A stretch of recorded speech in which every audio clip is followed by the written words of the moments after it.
Bismillahirrahmanirrahim. Assalamualaikum warahmatullahi wabarakatuh. Selamat siang, salam sejahtera untuk kita semua. Yang saya hormati para sejawat, dokter spesialis saraf, dokter spesialis lain yang mungkin mengikuti kegiatan ini, serta dokter umum. Pada kesempatan siang ini, pertama-tama marilah kita bersyukur kepada Tuhan Yang Maha Esa karena kita semua diberi kesehatan, sehingga bisa mengikuti sesi live webinar, di mana kita bersama-sama akan mencoba mengupdate ilmu kita, mempelajari topik yang saya kira sangat menarik untuk kita diskusikan bersama-sama, khususnya di era pandemi COVID-19 kali ini.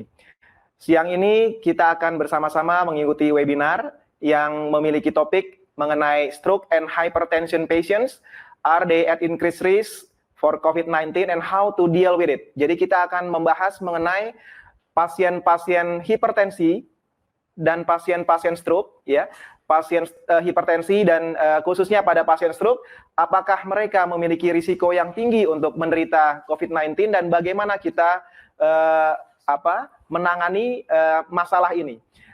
Bersama kita sudah hadir guru kita, Profesor Dr. Salim Haris, spesialis saraf konsultan, Fellow of International College Angiology.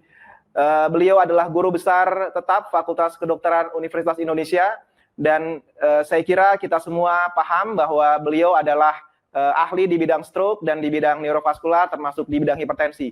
Kita mendengarkan pemaparan dari beliau mengenai topik hipertensi pada pasien stroke, apakah mereka memiliki risiko yang tinggi untuk terpapar dan menderita COVID-19. Untuk mempersingkat waktu, saya kira saya persilakan kepada Prof. Salim untuk menyampaikan materinya. Silakan, Prof. Ya, terima kasih, Dr. Muhammad Kurniawan. Selamat siang para pemirsa semua, teman-teman semua yang ada di seluruh Indonesia maupun di luar Indonesia. Alhamdulillah pada kesempatan ini kita akan sedikit berbincang-bincang mengenai pengetahuan kita bersama mengenai stroke, hipertensi, dan COVID. Kalau kita lihat dari judul ini, maka kita akan bertanya-tanya dalam hati, apakah stroke dan COVID, stroke dan hipertensi ini akan memperburuk COVID atau sebaliknya? Dan ini merupakan satu hal yang menjadi dasar pertemuan kita hari ini.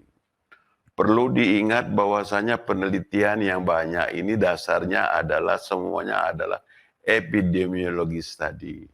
Data-data yang terkumpul dalam peer review. Sehingga kita banyak sekali mengolah data-data terutama pada negara-negara yang lebih dulu mengalami serangan COVID tersebut. Judul kita hari ini yaitu stroke and hypertensi yang dihubungkan dengan resiko daripada COVID tersebut. Batasan bicara kita yaitu mengenai update mengenai COVID tersebut.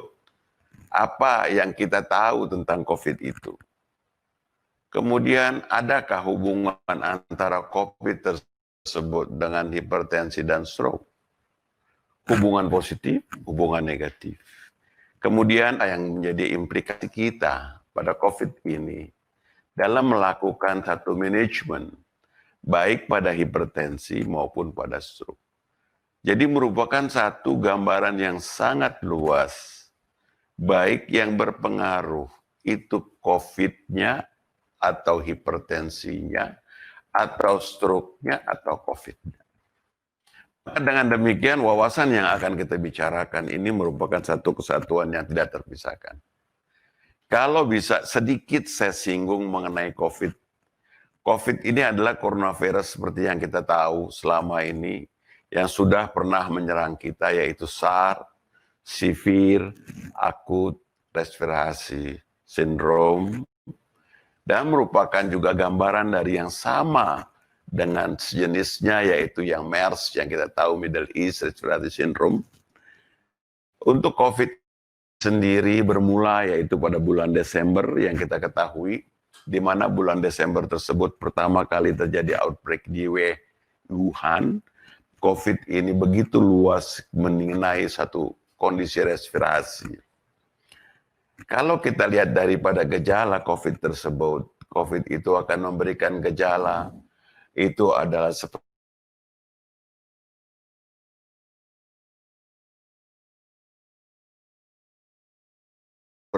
headache, kelemahan, kesulitan bernapas. Tetapi seringkali kita juga menemukan mereka yang mengalami gangguan penciuman dan pengecapan. Kalau kita lihat COVID ini secara luas akan berdampak pada akhirnya akan melakukan satu yang kita kenal sebagai acute respiratory distress syndrome atau adanya satu kerusakan multi organ.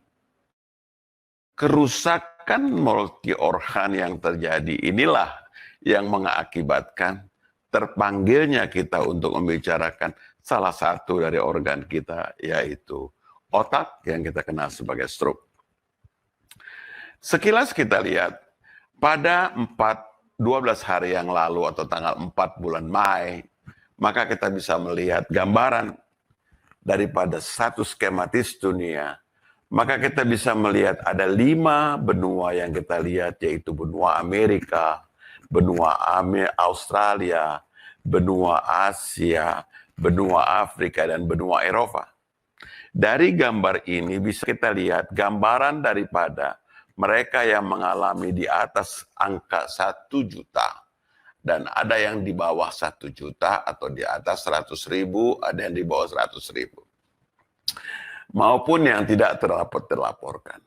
Maka kalau kita perhatikan, di daerah benua Amerika, maka di daerah Amerika lah merupakan daerah yang terpadat mengalami kenangan COVID tersebut. Kalau kita lihat di daerah Kanada, maka Kanada lebih ringan, yaitu antara 1.000 atau 10.000 sampai 100.000. Kalau kita lihat daerah Amerika, maka daerah Amerika merupakan daerah yang di atas 100.000. Demikian juga kita lihat di arah Argentina. Argentina merupakan daerah yang 1.000. Kemudian kita lihat di Arab Saudi merupakan bagian daripada Pakistan, bagian daripada Asia. Dan kita melihat daerah Cina dan daerah Australia. Sedangkan daerah Indonesia kalau kita lihat antara 1.000 sampai 10.000. Ini pada tanggal 4 Mei. Apabila kita kelanjutan kita lihat pada tanggal 14 Mei, maka kita akan terlihat di sini daerah Kanada yang semulanya mengalami itu gambarannya yang berbeda, yaitu di atas 10.000, sekarang menjadi gambaran di bawah 10.000. Bagaimana dengan Argentina? Demikian pula Argentina mengalami peningkatan. Bagaimana mengalami Pakistan? Bagaimana mengenai Arab Saudi mengalami peningkatan? Negara kita masih dalam kondisi yang sama dalam 10 terakhir. Demikian pula bisa kita lihat di sini. Adanya satu penurunan, di samping tersebut ada juga peningkatan. Kalau kita lihat Indonesia secara umum di sini, kita melihat adanya peningkatan tanggal 4. Mereka yang mengalami positif 11.000, maka pada tanggal 14 menjadi 16.000. Tetapi kalau kita lihat dari angka kesakit atau sembuh dari 1.900, maka mereka menjadi di sini kita lihat dalam penyembuhan menjadi 3.500. Dan apabila kita melihat daripada mereka yang mengalami kematian, peningkatannya dari 800 menjadi 1.000 yang tidak terlalu berat dibandingkan dengan penyembuhan. Apa yang terjadi dalam bidang neurologi? Kalau diperhatikan lesi-lesi neurologi yang mengakibatkan terjadinya proses bisa kita lihat dari susunan saraf pusat, bisa juga kita lihat dari susunan saraf perifer. Tetapi yang perlu kita perhatikan dari COVID tersebut adalah masuknya melalui susunan pernapasan bagian atas, tetapi juga bisa melalui bulbus olfactorius. Dan inilah yang salah satu mengakibatkan terjadinya gangguan penciuman yang berkelanjutan dengan pengecapan. Kita lihat di sini, bisa gangguan central nervous system, dari dizziness, kepala, sampai dengan gangguan kesadaran. Kemudian kita lihat sampai terjadinya stroke, sampai terjadinya seizure, sampai dengan ataxia. Kemudian dari perifer kita melihat adanya gangguan dari pengecap, gangguan daripada penciuman dan penglihatan, serta menimbulkan satu masalah yang terutama yaitu gangguan daripada skeletal muscle. Kemudian kalau kita menghubungkan antara COVID ini dengan stroke, maka kita akan melihat Yang mana sebenarnya berhubungan tersebut? Risk faktor daripada COVID itu hipertensi atau stroke kah yang menjadi penyebab? Kita bisa lihat kondisi risk factor ini lebih cenderung apakah si COVID akan menyerang atau mengakibatkan terjadinya feedback antara COVID maupun hipertensi maupun stroke. Bagaimana dengan kondisi komorbid? Kalau kita lihat komorbid, apakah yang terkena dari COVID tersebut mereka yang banyak pada hipertensi maupun stroke? Bagaimana kalau kita lihat faktor dan hubungan yang keduanya, asosiasi yang keduanya antara COVID dan hipertensi? Apakah saling menimbulkan satu keberburukan daripada kondisi tersebut? Ingat di sini, COVID tersebut akan berpengaruh, baik dia penderita stroke maupun dia penderita hipertensi. Sehingga rangkaian ini akan terlihat sebagai satu bentuk yang memperburuk atau tidak memperburuk. Kedua gambaran ini akan mengakibatkan terjadinya satu rangkaian, tetapi perlu disadari hipertensi memang adalah faktor risiko stroke. Sehingga kita tidak bisa menutupi COVID ada, COVID tidak ada, hipertensi merupakan faktor risiko stroke. Dengan adanya COVID bisa saja hal ini bertambah, tetapi mungkin juga tidak. Apa yang bisa kita lihat semua? Gambaran ini semua dapat didapat berurut daripada data penelitian yang sifatnya tidak 100% menjadi diketahui secara maksimal. Dan data-data ini semuanya didapat sebab adalah dasarnya adalah epidemiologi study, data-data epidemiologi.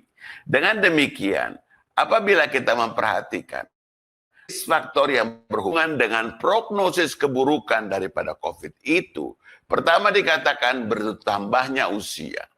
Di atas usia 65 tahun. Kemudian kita lihat laboratorium apa yang terjadi. Apabila diperhatikan dalam gambar laboratorium penderita COVID, LDH merupakan faktor yang berhubungan dengan gambaran kerusakan dari paru-paru. RDH merupakan faktor yang terutama yang bisa diberikan satu perhatian. Tetapi di lain pihak kita bisa melihat di sini adanya satu HSTNT, troponin T, menandakan peningkatan ini adanya keterlibatan daripada faktor jantung. Bagaimana kalau kita lihat dengan kreatinin yang meningkat? Hal ini berhubungan juga dengan gangguan terhadap fungsi ginjal. Sehingga kalau kita lihat tiga komponen tersebut, sudah terlihat tiga komponen yang berhubungan antara ginjal, jantung maupun kita bisa melihat adanya gambaran daripada kelainan daripada paru-paru. Bagaimana kita lihat dengan peritin? Peritin kita lihat akan bertambah. Bagaimana dengan interleukin? Bagaimana dengan dedimer? Bagaimana dengan procalcitonin? Hal ini menjadi satu kesatuan seolah-olah timbulnya satu viremia, timbulnya satu sepsis, timbulnya satu multi-organ disease, timbulnya hiperkoagulasi yang secara langsung maupun tidak langsung akan berdampak terhadap stroke. Apapun penyakitnya, yang mengakibatkan terjadinya satu peningkatan daripada dedimer, menandakan adanya satu proses koagulasi. Proses koagulasi tersebut lisis, maka hal ini akan memberikan masukan kepada kita. Bahwasanya resiko gangguan terjadi. Bagaimana dengan albumin? Penurunan albumin menandakan adanya inflamasi yang luas. Terbukti inflamasi memang merupakan satu kejadian yang luar biasa. Hal ini akan mengakibatkan bertambahnya menurunnya albumin tersebut. Dengan kata lain, dengan adanya albumin yang menurun merupakan satu pro-inflammatory yang meningkat yang kita kenal sebagai badai sitokin. Di samping itu bisa kita melihat keadaan trombosit. Keadaan trombosit resikonya menurun.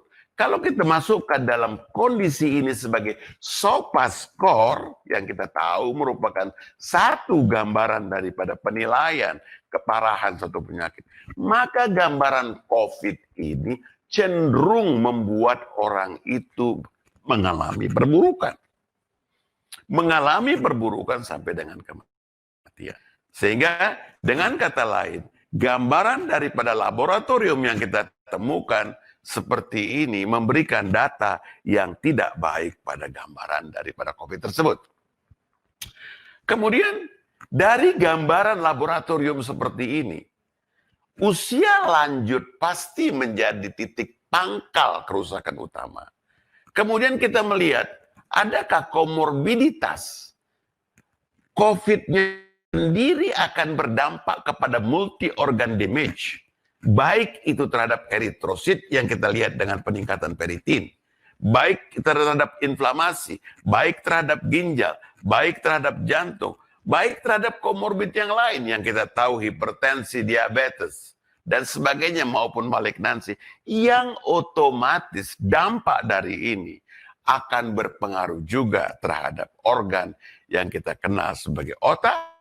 Manifestasi utamanya yang akan masuk adalah dari vaskular, yaitu yang kita lihat keberadaan daripada faktor koagulasi.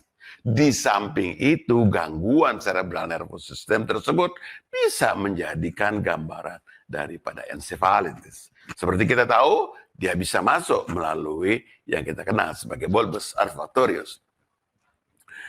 Kita melihat ini sebagai gambaran daripada manifestasi, tidak saja sebagai bentuk COVID, tapi merupakan satu kesatuan gangguan vaskular yang terutama yang kita bicarakan adalah mengenai stroke. Apabila kita melihat daripada kondisi yang dilaporkan oleh Guan dalam pelaporan, karena banyak daerah Tiongkok, daripada pasien-pasien yang mengalami coexisting daripada penyakit tersebut, maka kita bisa lihat di sini, yaitu hipertensi yang memegang peranan dari dua penelitian Guan maupun Zhang, memberikan satu gambaran gangguan daripada organ yang bisa kita lihat. Coexisting daripada disorder yang dilaporkan terlihat yang tertinggi menurut Zhang maupun menurut Guan adalah hipertensi. Walaupun demikian, bisa kita lihat di sini stroke menurut Zhang juga meningkat, demikian juga menurut Guan. Kalau dibandingkan dengan penyakit liver, maka liver kita lihat berpengaruh, di mana tadi kita lihat juga enzim liver akan meningkat. Kemudian dari kondisi yang kita lihat dilaporkan oleh Zhang dan Guan tersebut, total populasinya sangat berbeda. Di mana Guan hanya menggunakan populasi 124 kasus ditambah dengan 11 kasus, sedangkan Zhang yang melalui Guan kita tahu 1099 kasus, sedangkan Zhang adalah 140 kasus. Dari gambaran keduanya ini kita lihat yang severe menurut Guan mengatakan yang severe hanya mengalami yang hipertensi 24%. Sedangkan yang CVD itu 26%. Apabila dengan Zhang, maka mengatakan yang hipertensi yang menjadi berat adalah 52 kasus, sedangkan menurut Zhang yang cerebrovascular disease 64. Hal ini berbeda karena total populasi daripada Guan jauh lebih besar, hampir 10 kali daripada populasi yang dikemukakan oleh Zhang. Kemudian kalau kita lihat daripada proporsi daripada coexisting yang ditemukan pada mereka yang mengalami kematian, maka kita bisa melihat di sini coexisting daripada pasien yang mengalami kematian tersebut dengan yang survive, di sini dilaporkan oleh Chance, yaitu hipertensi memegang peranan yang sangat besar. Di samping itu, kita lihat stroke kalau dibandingkan dengan cardiovascular disease, maka cardiovascular disease mendudukan dudukan yang kedua. Dibandingkan dengan stroke, maka cardiovascular akan lebih dominan di sini. Tapi walaupun demikian, kita bisa melihat bahwasanya kematian tertinggi berada pada hipertensi. Apakah hal ini mengakibatkan pengaruh daripada COVID itu sendiri, atau sebenarnya penyakit yang diderita pada penderita hipertensi memang lebih banyak daripada mereka yang tidak menderita hipertensi. Bagaimana dengan di Indonesia? Kita melihat di Indonesia secara nasional, kita bisa mengatakan di sini secara nasional gambaran yang mengalami COVID, dakas yang mengalami COVID itu yang mengalami hipertensi paling tinggi. Kita lihat di sini 52,7%. Mereka yang sakit, yang menderita COVID itu mengalami hipertensi. Yang diabetes 33. Maka dengan demikian, kalau kita lihat kematian, maka 21% yang meninggal adalah yang menderita hipertensi. Seolah-olah sebanding antara tingginya hipertensi. Apakah karena COVID-nya mengakibatkan hipertensinya, kemudian hipertensinya mengakibatkan kematiannya, atau sebaliknya? Jadi di sini kita wajar mengatakan, apabila dalam satu populasi yang terderita itu hipertensi yang tinggi, maka kematian yang terjadi di populasi tersebut, maka hipertensi yang tertinggi. Demikian juga penurutan daripada selanjutnya, bisa kita lihat dari sini, yaitu diabetes, penyakit jantung, penyakit ginjal, dan kita tidak melihat di sini gambaran kematian yang ada di Indonesia itu merupakan satu manifestasi daripada stroke-nya sendiri. Tetapi mereka yang meninggal itu menderita hipertensi. Ada banyak sekali literatur yang kita bisa lihat. Seperti yang kita lihat ini LIPI. Dia melakukan satu meta-analysis. Mengumpulkan meta-analysis pada penderita hipertensi dari pasien-pasien yang mengalami inpatient with corona. Atau kita lihat di sini polling analysis, dia melakukan satu meta-analysis. Yang kita lihat meta-analysis yang terkumpul dari 126 tulisan, maka dia mengambil 13 tulisan. Dari 13 tulisan tersebut kita lihat bahwasanya mereka yang dibagi dua, LIPI membagi dua antara mereka yang mengalami severe COVID dan non-severe COVID. Jadi pembagian tersebut terlihat di sini, yaitu severe COVID dan non-severe COVID dari 13 penelitian yang secara ke-13-13-nya berada di Tiongkok, yaitu Chen di sini, Guan, Huang, Liu, dan sebagainya. Maka dari severe COVID dan non-severe COVID tersebut, mereka mengkategorikan persentase usia dan hipertensi. Maka di sini bisa kita lihat gambaran daripada hipertensi, usia maupun persentase. Relatif usia kita lihat rata-rata di atas 45 tahun. Walaupun masih ada juga kita lihat usia yang 37 tahun.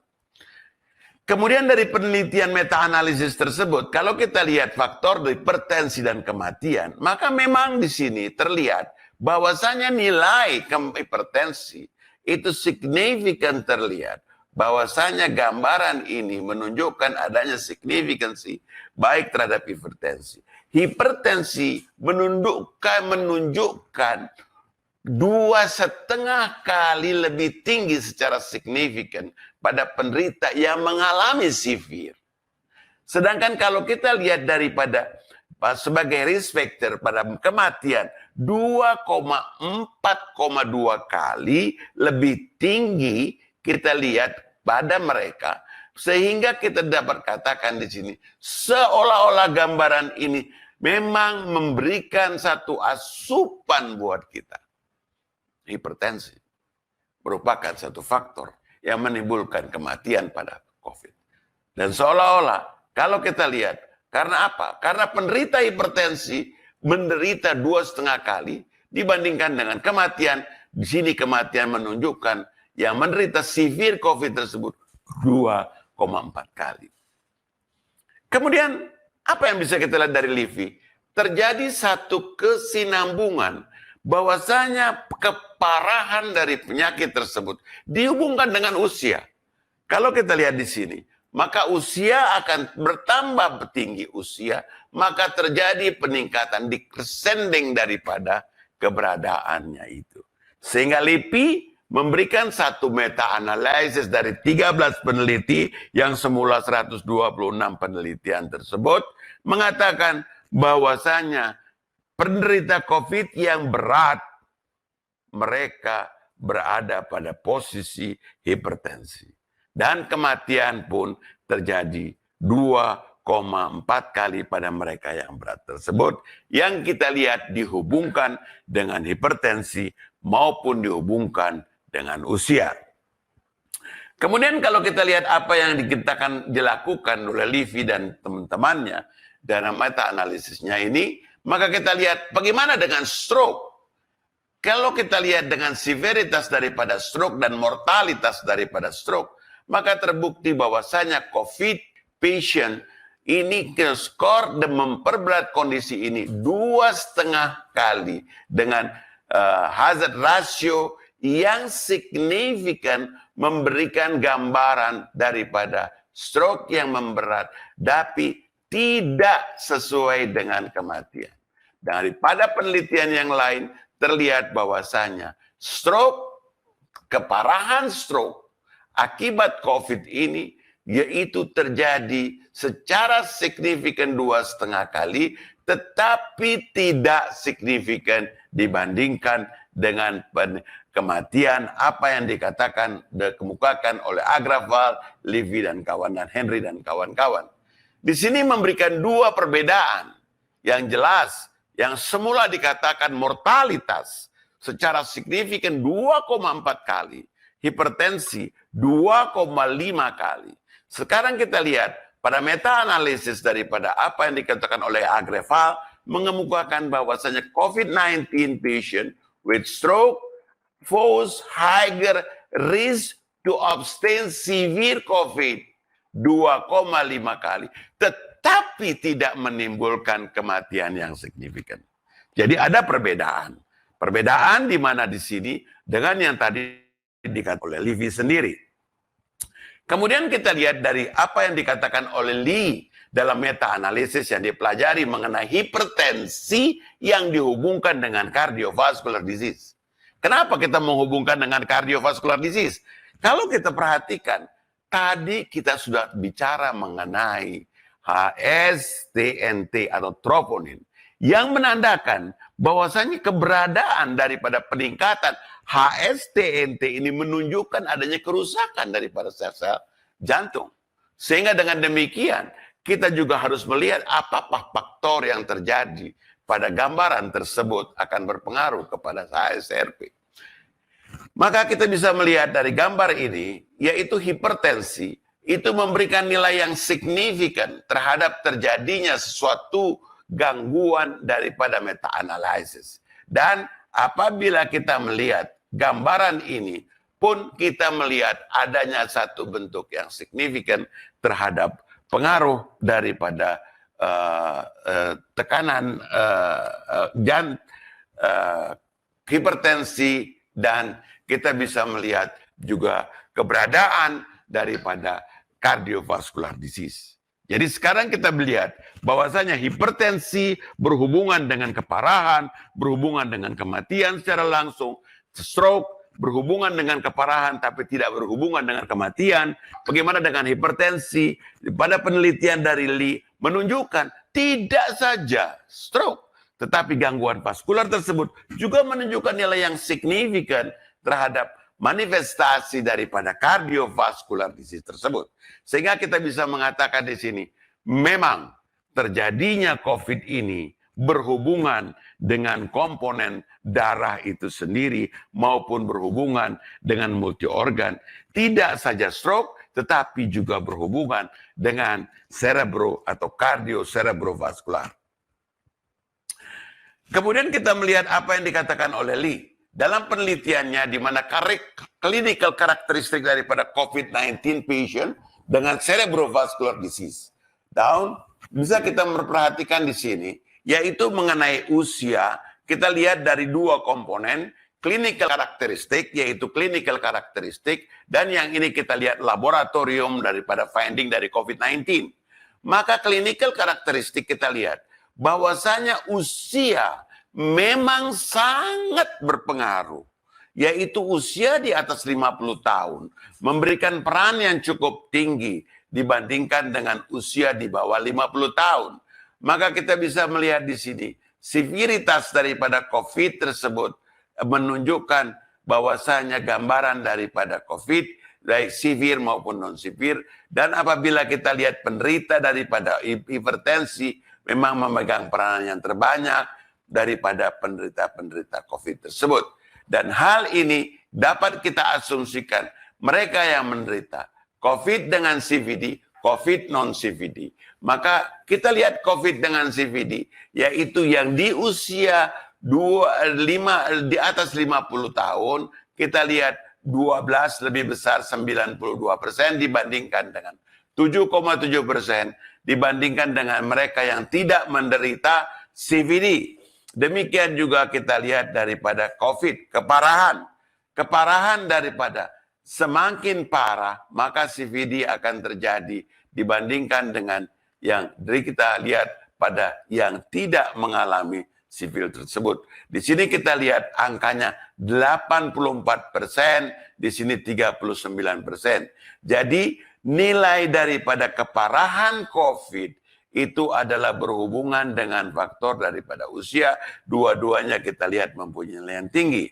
Kemudian kalau kita lihat lagi hubungannya dengan penyakit-penyakit, riwayat penyakit, maka persentase tertinggi pada mereka yang mengalami CVD yaitu berada pada hipertensi, kemudian diikuti oleh diabetes dan penyakit-penyakit lainnya. Konten daripada kontens ini memberikan kita masukan bahwasanya keberadaan keparahan daripada COVID tersebut, kita bisa lihat bahwasanya nilai keparahan lebih banyak terjadi yang berhubungan dengan CVD, yaitu dengan faktor daripada hipertensi. Bagaimana dengan laboratorium? Kita perhatikan laboratorium. Laboratorium yang terjelas di sini, dari apa yang dikemukakan oleh Lee, yaitu adanya C-reaktif protein. C-reaktif protein kita lihat dengan CVD, itu menunjukkan nilai yang signifikan dibandingkan dengan yang tidak pakai CVD. Maka kita lihat di sini nilainya yang mengalami CVD yaitu signifikan, yang tidak mengalami CVD tidak signifikan. Kemudian kita lihat D-dimer. D-dimer itu meningkat pada yang mengalami CVD, di mana terlihat signifikan pada mereka yang mengalami CVD tersebut. Dua gambaran ini, gambaran C-reaktif protein ini menunjukkan satu proses inflamasi yang begitu luas. D-dimer menunjukkan adanya satu trombosis yang mengalami fibrinolysis yang dikenal sebagai D-dimer. Stroke. Kalau kita lihat how stroke may affect the severity of COVID, atau sebaliknya akan menjadikan COVID itu akan menjadi buruk, akan terjadinya stroke akan memperburuk adanya COVID, atau sebaliknya. Maka kita akan melihat dari gambar ini, maka kita tahu apa yang akan terjadi akibat daripada gangguan-gangguan ini semua. Kita lihat adanya gangguan respirasi. Gangguan respirasi yang terjadi ini banyak sekali mengakibatkan di akhirnya menimbulkan hipoksia. Dampak hipoksia maka tidak akan terjadi pada lokal satu tempat saja. Maka akan terjadi pada banyak daerah-daerah yang mengalami hipoksia. Kemudian komorbiditas.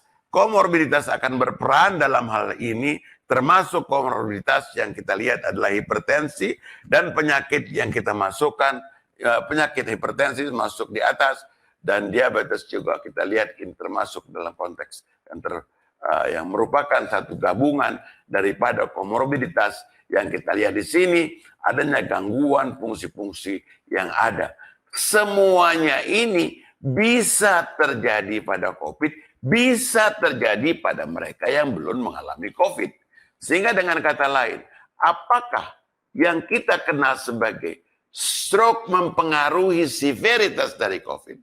Atau COVID itu sendiri yang akan mempengaruhi severitas daripada stroke. Karena seperti kita ketahui, COVID itu akan menimbulkan multi organ damage. Terbukti tadi kita bisa melihat HSCRP yang meningkat. Kita bisa melihat HSTNT yang meningkat. Bisa kita lihat D-dimer yang meningkat. Bisa kita lihat trombosit yang meningkat. Trombosit yang menurun. Dan bisa kita lihat adanya gambaran daripada albumin yang menurun. Yang menandakan adanya satu proses inflamasi. Dengan kata lain, di sini memberikan satu nuansa tersendiri. Tanda tanya tersendiri. Karena apa yang kita dapatkan ini data-data epidemiologi. Kondisi ini otomatis akan berdampak terhadap terjadinya stroke atau terjadinya severitas daripada COVID itu sendiri. Ini seperti ini gambaran yang kita tahu coronavirus itu akan berpengaruh kepada masuknya dampak daripada encephalopati maupun dampak pada viral mengalami encephalitis maupun virus tersebut akan mengalami akut cerebrovascular disease.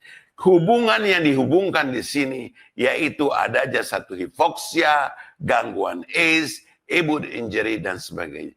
Coronavirus infusion. Ini seolah-olah merupakan satu gambaran yang perlu kita jawab. Apakah kebenaran dari gambaran tersebut?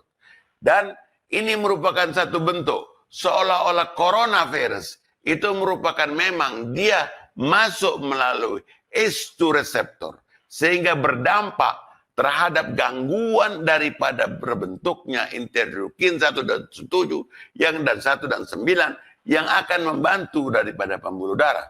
Seperti kita tahu, keberadaan daripada renin, angiotensin, aldosteron sistem yang terjadi sebenarnya secara umum akan adanya gangguan daripada fungsi keseimbangan cairan tubuh yang akan berpengaruh kepada jungstra glomerular.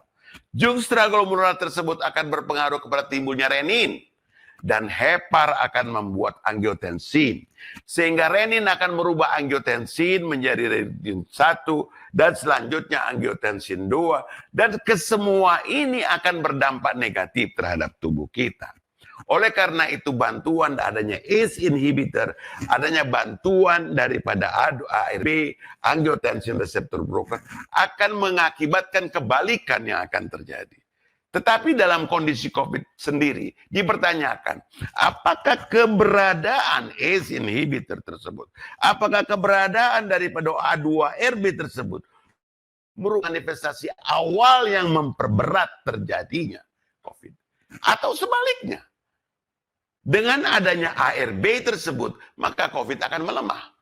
Oleh karena itu, perlu kita telusuri dari beberapa literatur yang bisa kita pelajari, di mana di sini akan memberikan masukan buat kita. Artinya dalam stroke as a complication of COVID. Kita lihat sekarang, virus binding to ACE2 receptor, maka akan terjadi satu proses inflamasi dan akan terjadi kerusakan endotel dan akan terjadi impair daripada koagulasi. Dan hal ini akan berakibat gangguan daripada oksigenasi. Dan pada akhirnya kita lihat akan terbentuknya tromboemboli. Ini satu teori yang memberdasarkan adanya gambaran daripada stroke tersebut. Dan kita bisa lihat banyak sekali variasi yang kita temukan dari gambaran daripada pasien-pasien yang terjadi.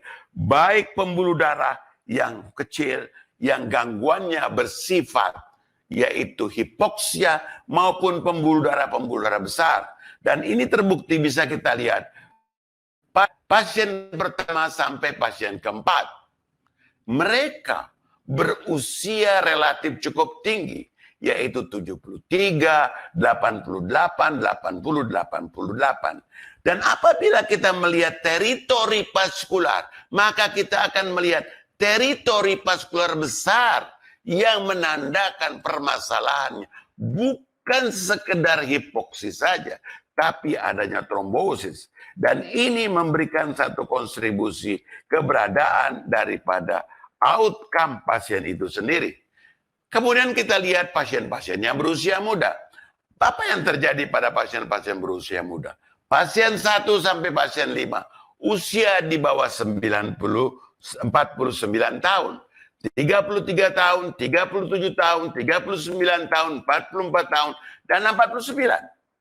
Apa yang kita bisa lihat dari gambaran semua ini? Yang terpenting adalah vascular territory. Mereka terkena juga dengan vascular territory. Bukan gambaran daripada cerebral smooth vessel disease. Apakah ini bisa kita katakan langsung daripada hipoksi yang terjadi dari COVID tersebut? Atau ini dampak daripada koagulasi, daripada yang terjadi pada pembuluh darah tersebut? Link antara COVID dan E1 dan ARB memberikan satu nuansa tersendiri yang didasarkan atas data dari kultur yang terjadi pada hewan. Dan ini memberikan konstitusi apa yang kita lihat. ACE2 yang terbentuk, ACE2 yang menurun, degradasi yang akan terjadi, yang dampaknya daripada peningkatan angiotensin 2, dan yang kita lihat di sini, A1AD activation akan dihambat oleh ARB. Tapi A1 action activation akan menimbulkan satu akut lung injury. Apakah ARB sendiri sekarang menghambat terjadinya lung injury? Satu pertanyaan yang timbul, yang dilakukan sebagai satu teori yang memberikan jawaban di teori yang lain. Teori yang lain mengatakan dampak daripada masuknya akan diperberat dengan ARB. Dampak yang lain mengatakan ada kemungkinan ARB-nya sendiri akan menekan proses tersebut. Kita akan lihat di sini. Seperti kita tahu, angiotensin 1, angiotensin 2, kita lihat angiotensin renin, angiotensin 1 dengan ACE1, ACE2, maka kita lihat angiotensin 1 sampai dengan 7 akan berbaik, kemudian AT1R akan memperburuk kondisi daripada vasokonstriksi. Gambaran ini merupakan dasar teori yang kita bisa lihat secara rutin, tetapi apa yang terjadi di lapangan dengan proses yang terjadi. Dalam satu tulisan yang dilakukan oleh Simpon, kita lihat, are patient with hypertension and diabetes at increased risk factor for COVID? Ini merupakan gambaran yang perlu kita katakan. The infection with COVID with 3-4 hypothesis, the diabetes and hypertension, treatment with ACE-stimulating drug increase the risk of development of severe COVID. Jadi ada gambaran seolah-olah adanya satu pengobatan akan memperberat COVID itu sendiri. Yang mana yang benar? Apakah down regulation atau up regulation sehingga menimbulkan satu, ini dasar daripada only for animal study. SARS-2 infection tend to down regulated. ACE2 expression overexpansion akan memberikan satu defensive mechanism. Ini merupakan satu gambaran not ready to translate and human. Kita tidak bisa menjadikan satu antara apa yang terjadi. The possibility of harmful effect daripada S1 dan 2RB masih merupakan satu spekulasi. Kita lihat kembali kepada gambaran penelitian-penelitiannya lebih lanjut. Satu mengatakan adanya satu keberhasilan, perburukan. Satu mengatakan adanya defense, sehingga dengan adanya ARB maka bisa menahan. Kita lihat apa yang dikatakan oleh antihipertensif angiotensin 2 receptor blocker associated to mitigation of disease severity in elderly COVID. Ini adalah gambaran dengan judul yang memberikan satu nuansa seolah-olah A2 angiotensin 2 reseptor blocker itu menurunkan resikonya. Dan ini yang bisa kita lihat dari orang-orang tersebut yang mendapat ACE. Mereka itu mendapat terapi obat hipertensi baik menggunakan calcium channel blocker, CCB, tidak diobati, ARB, ACE-tiazid maupun beta blocker. Dan kita memperbandingkannya dengan yang tidak menggunakan daripada obat-obat tersebut. Dapat kita lihat di sini. Penilaian gambaran daripada severe patient ada 25, mild ada 18. Maka kita akan perhatikan yang menggunakan ARB tersebut yang severe 10%. maka kita akan melihat yang tidak menggunakan pengobatan hipertensi, dia adalah 25% dari laporan yang dilakukan oleh Liu. Nah, ini memberikan satu kontribusi penilaian kita, memberikan nilai yang bermakna, di mana mild daripada COVID itu terjadi 38%, dan mild yang terjadi pada no drug itu 5-6 saja. Sehingga adanya satu gambaran kebalikan daripada faktor yang kita nilai tersebut. Di sini kita lihat elderly, age above than 65, COVID-19 patient with hypertension, comorbid who are taking, dan dia mendapatkan ARB antihipertensi drug, may be less likely to develop lung disease severe. Jadi mereka di atas 65 tahun yang mendapat ARB justru mendapatkan satu manfaat di mana adanya tidak terjadinya perkembangan dibandingkan dengan mereka yang tidak mendapatkan obat antihipertensi. Jadi ini sekali lagi saya kemukakan, saya melakukan satu literatur survei, penelitian-penelitian yang terjadi saat ini yang didasarkan atas meta-analysis maupun peer review-nya. Kemudian kita lihat, kalau demikian kontroversial, kalau demikian teori, apa yang dikemukakan dengan ACE2 reseptor pada hewan, apa yang menjadi rekomendasi daripada perkumpulan asosiasi besar secara internasional, bisa kita lihat. Heart Failure Society of American, Academy Cardiology, kemudian kita lihat American Heart Association, merekomendasikan, mengatakan bahwasanya AHA, HSA, ACC recommended to continue of renin-angiotensin aldosterone antagonist, system antagonist for patients who are being carefully prescribed such agents for indication this agent are known to be benefit such as a heart failure, hypertension, ischemic heart attack, disease. Sehingga mereka mengemukakan harus dilanjutkan karena sudah ketahuan memang obat-obat ini bermanfaat. Dari organisasi besar, Heart Failure Society of America, and Academy Cardiology, dan American Heart Association, yang membicarakan mengenai renin-angiotensin aldosterone system antagonist in COVID. Kemudian apa yang bisa kita lihat daripada position statement daripada European, dari European Stroke Council of Hypertension mengatakan bahwa on hypertension ACE inhibitor and angiotensin blocker ini adalah positive statement dari mana strongly recommended patients should be continue. Kemudian yang kita lihat dari yang statement yang ketiga yaitu dari International Society of Hypertension. International Society of Hypertension menghanggapi terhadap dampak daripada COVID-19 terhadap adanya hipertensi yang dikemukakan secara teori terhadap itu, maka mengatakan bahwasanya International Society of Hypertension strongly recommended dengan jelas menekankan that the routine use of ACE inhibitor and angiotensin receptor blocker treatment right blood pressure should be continued, should not be influenced by concern about COVID-19. Jadi dari keempat atau kelima asosiasi besar ini, tidak ada satupun yang mengatakan keberadaan untuk memberhentikan obat-obat hipertensi tersebut. Walaupun secara teori itu dikatakan sebagai podentry untuk masuknya. Tetapi jangan lupa podentry juga ada yang tempat lain. Yaitu masuknya dari kita punya bulbus olfactorius.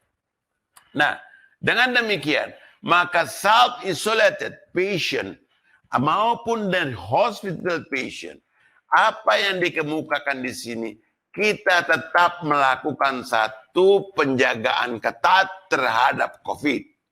Continue treatment, no need to adjust medication as inhibitor because of COVID.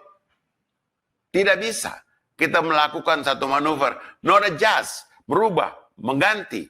Kita menggunakan expose misalnya, yang berisi valsartan dengan amlodipine.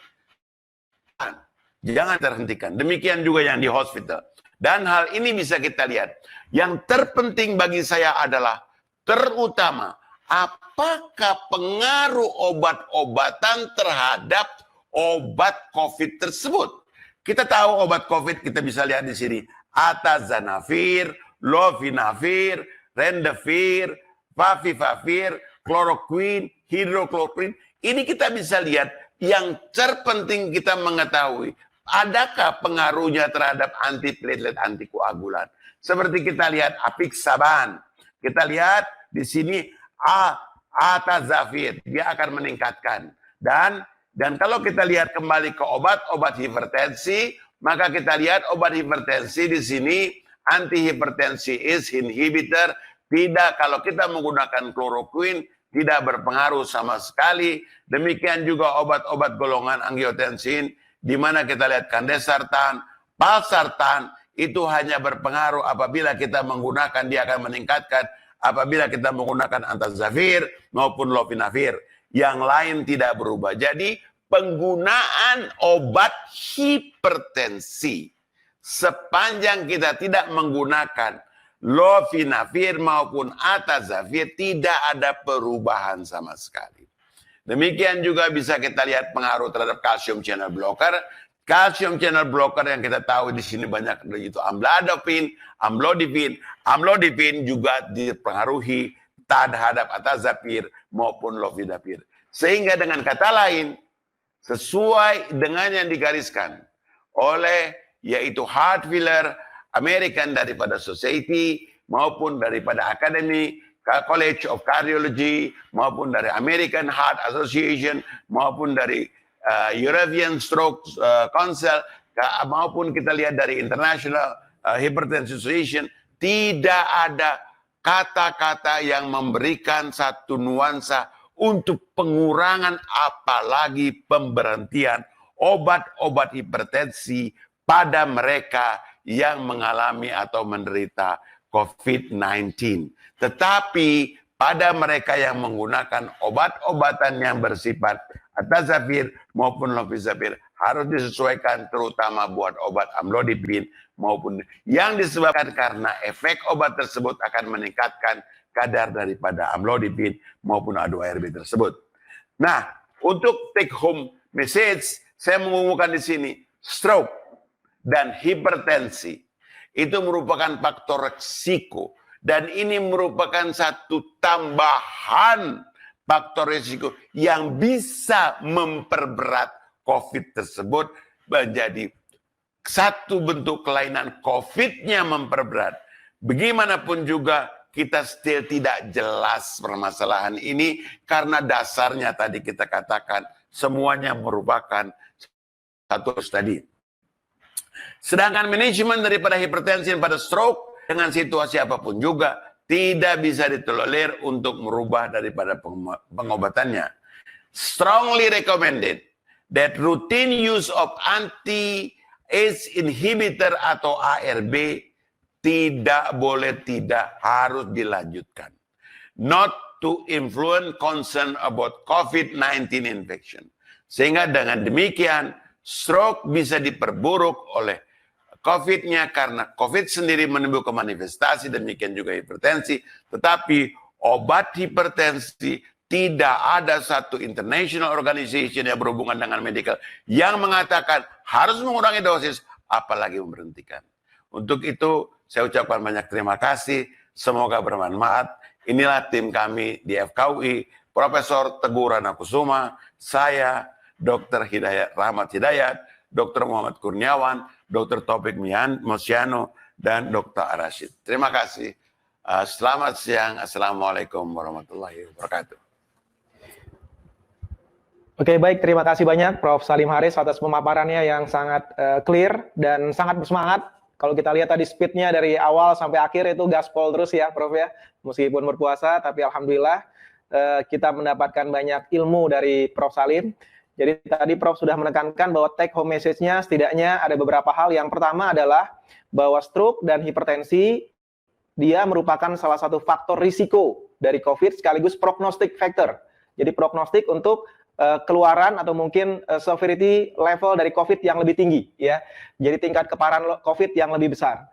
Kemudian yang kedua bahwa manajemen hipertensi dan kemudian stroke pada pasien-pasien COVID ini harus disesuaikan, di-adjust sesuai dengan kebutuhan pasien dan tentunya juga dengan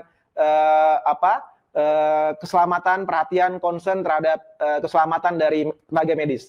Dan yang terakhir yang tidak kalah penting adalah bahwa treatment untuk hipertensi pada pasien-pasien COVID itu strongly recommended untuk diteruskan jenis antihipertensi apapun yang digunakan. Karena memang di awal-awal pandemi kita berhadapan dengan kontroversi bahwa golongan ARB itu memiliki risiko untuk justru memperburuk COVID atau bahkan meningkatkan risiko seseorang khususnya penderita hipertensi yang mengkonsumsi ARB akan memiliki risiko yang lebih besar untuk mendapatkan atau terinfeksi COVID-19. Namun ternyata dari yang dipaparkan Prof tadi tidak terbukti dan bahkan seluruh organisasi medis besar terkait hipertensi seperti American College of Cardiology, kemudian American Heart Association tidak merekomendasikan untuk menyetop penggunaan obat-obatan antihipertensi termasuk ARB di dalamnya. Bahkan tadi Prof menyampaikan juga yang mungkin menjadi concern kita adalah justru obat-obat antiplatelet dan antikoagulan ya Prof ya. Ini harus hati-hati karena ternyata tadi Prof sampaikan punya interaksi yang cukup banyak dengan obat-obat yang digunakan dalam treatment COVID-19. Baik, saya kira kita berlanjut ke sesi pertanyaan. Sudah masuk beberapa pertanyaan dari audiens kita. Alhamdulillah audiens kita tembus 600 ya. Tadi bahkan sampai 621 dari catatan yang ada di monitor kami. Ini ada beberapa pertanyaan yang masuk, Prof. Yang pertama adalah ini terkait gejala neurologis sepertinya. Jadi ada orang yang tiba-tiba kejang di jalanan. Nah, apakah ini mungkin merupakan gejala dari COVID? Kemudian juga ada artis lah yang mungkin cukup populer di tengah-tengah kita yang kemudian menderita gangguan kesadaran dikatakan meningitis. Apakah ini juga mungkin merupakan gejala COVID-19? Dan terkait dengan gejala ini ada pertanyaan juga, apakah mungkin satu pasien dia punya lebih dari satu gejala untuk manifestasi neurologis? Misalkan pasiennya COVID-19 kemudian punya gejala stroke dan juga punya gejala meningitis. Nah, itu apakah mungkin? Silakan, Prof. Ya, terima kasih atas pertanyaannya. Seperti tadi kita katakan, COVID itu bisa berpengaruh kepada ensefalopati, bisa menimbulkan viral daripada ensefalitis, bisa berpengaruh kepada terjadinya seperti stroke yang kita lihat tadi. Dampak daripada ini semua bisa bermanifestasi. Kenapa bisa menimbulkan radang seperti tadi kita bisa tahu, dia juga bisa melakukan satu bloodstream spread dan juga bisa direct melalui bulbus olfactorius.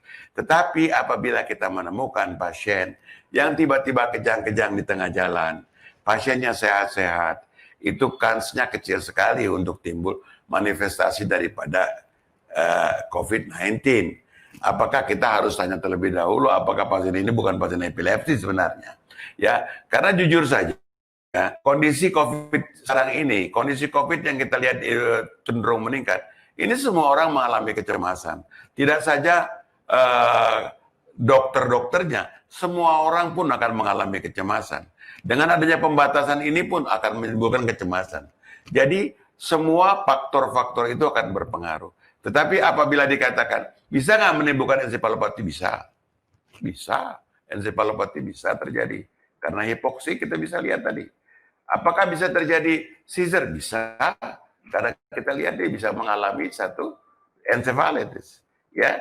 Kemudian bisakah mengganggu kesadaran? Bisa. Sehingga dengan demikian, semuanya masih mungkin.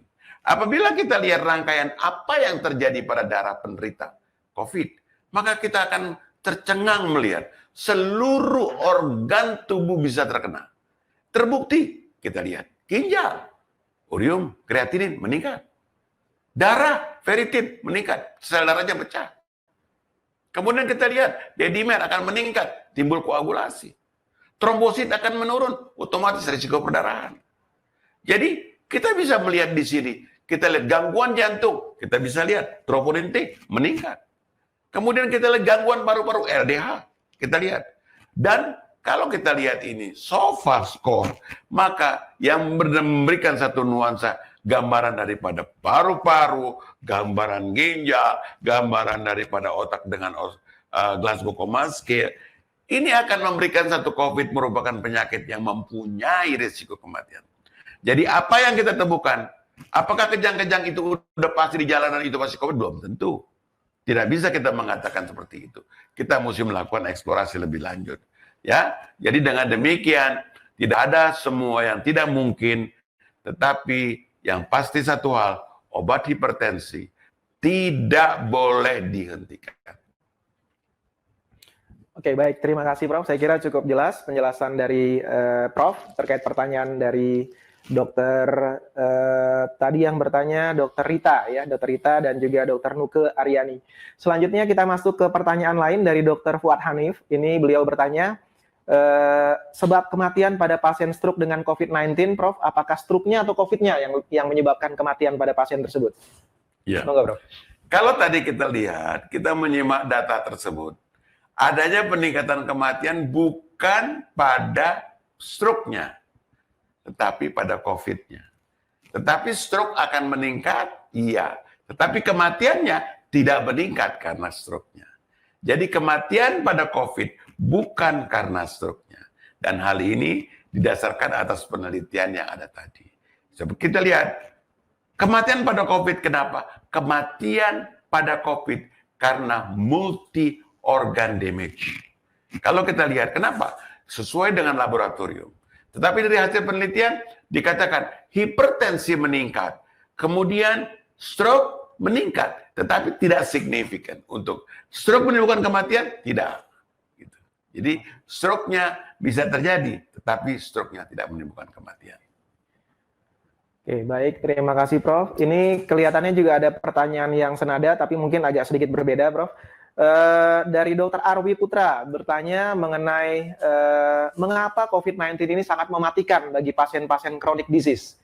Mohon penjelasannya, Prof. Salim. Ya, kalau kita lihat daripada tadi saya katakan SOFA score. SOFA score itu membuat satu rangkaian scoring dari gangguan beberapa organ.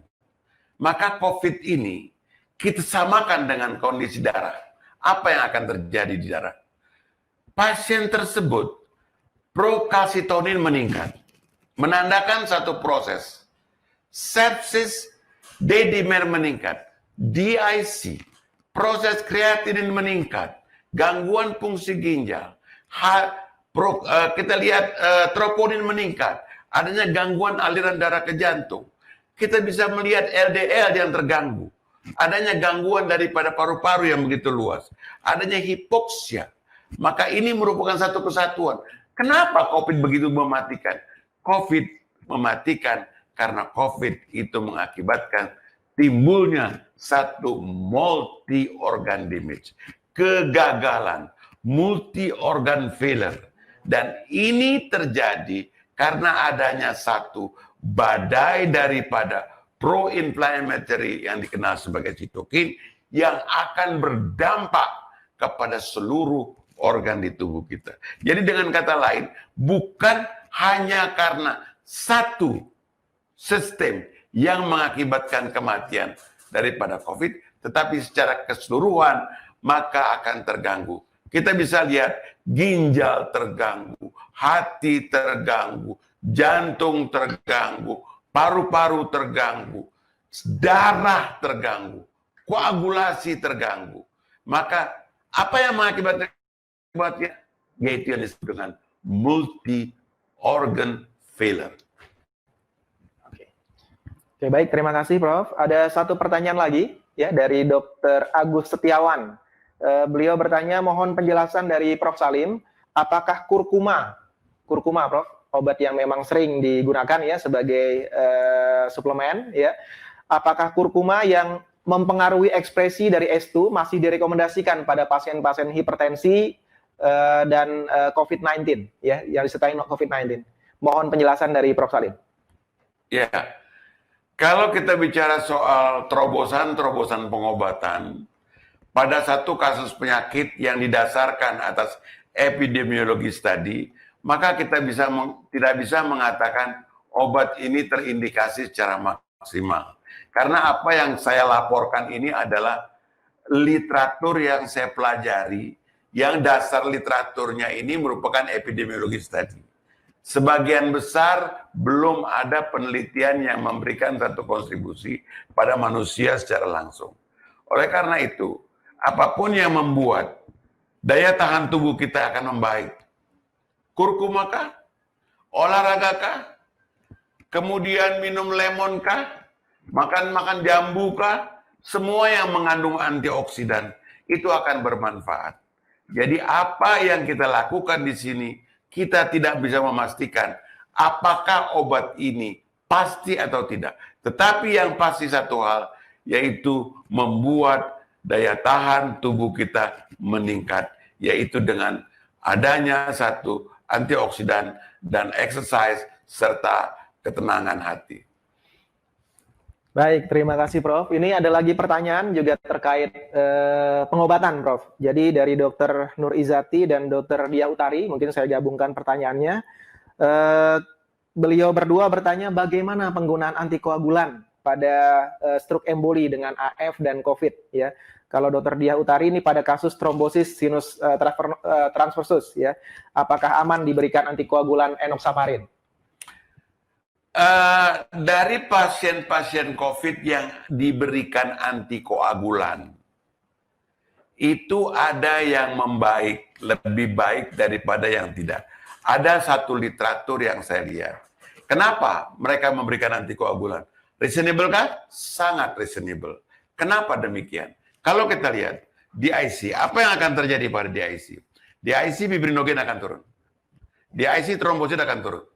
Di IC D-dimer akan meningkat. Ada intravascular coagulation.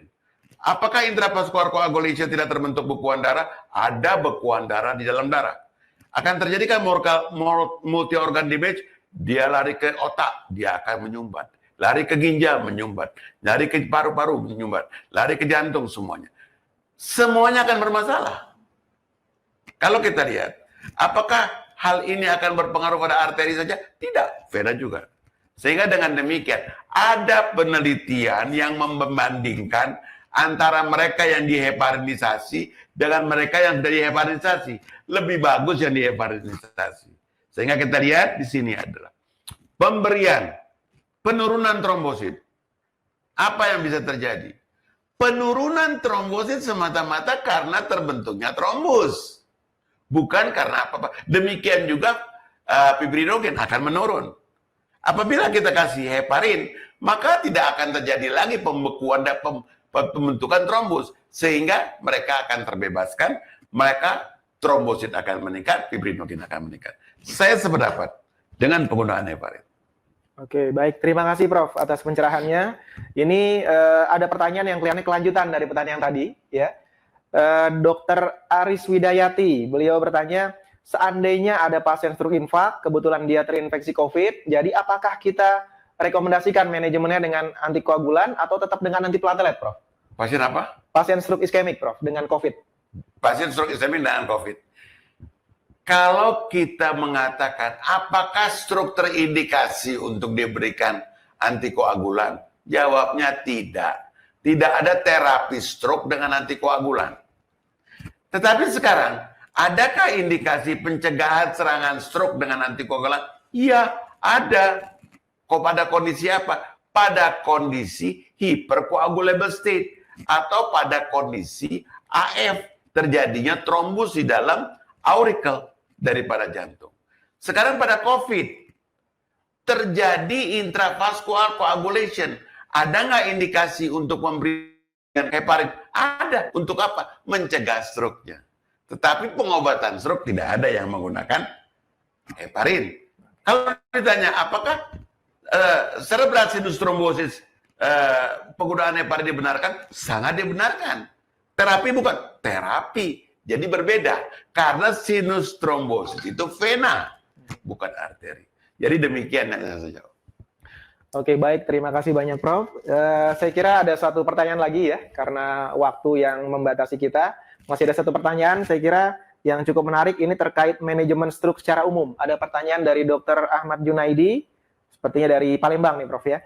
Pada kondisi transmisi lokal saat ini, di hampir semua kota di Indonesia, Prof, apakah kalau kita bertemu pasien yang kita curigai klinisnya stroke, masuk ke rumah sakit, ini harus dilakukan rapid test, atau CT scan toraks atau swab untuk memastikan apakah ada COVID atau tidak pada pasien tersebut, atau kita menunggu ada gejala klinis COVID baru kita periksa?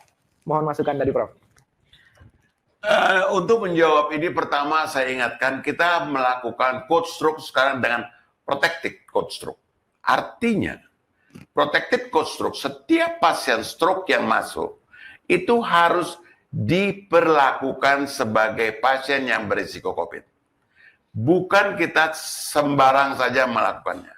Jadi ini adalah protected code stroke yang terjadi internasional, di mana pasien tersebut harus melalui rute-rute pemeriksaan sesuai dengan pemeriksaan COVID dan sesuai dengan pemeriksaan stroke. Jadi kedua-duanya bersama-sama dikenal sebagai protected code stroke. Oke, baik. Terima kasih banyak, Prof. Mohon maaf para hadirin sekalian, sejawat yang terhormat, mengingat waktu yang terbatas, bahkan kita sudah lewat 15 menit ya dari jadwal. Kita akhiri webinar kali ini. Terima kasih banyak kita ucapkan kepada guru kita, Profesor Dr. Salim Haris, spesialis saraf konsultan Vika, yang telah memaparkan dengan jelas materi mengenai stroke and hypertension patient, are they at increased risk for COVID-19 and how to deal with it. Terima kasih juga kami sampaikan kepada Perdosi Jaya dan PT Novartis yang telah bekerja sama sehingga memungkinkan terjadinya webinar kali ini, dan tentunya terima kasih banyak kepada para hadirin sekalian, audiens, sejawat spesialis saraf dan dokter yang lain yang mengikuti kegiatan kita dengan antusias dari awal hingga akhir. Semoga kegiatan kita ini bermanfaat dan dapat memberikan bantuan kepada kita dalam menangani pasien-pasien kita di praktek klinik kita masing-masing. Terima kasih banyak. Assalamualaikum warahmatullahi wabarakatuh.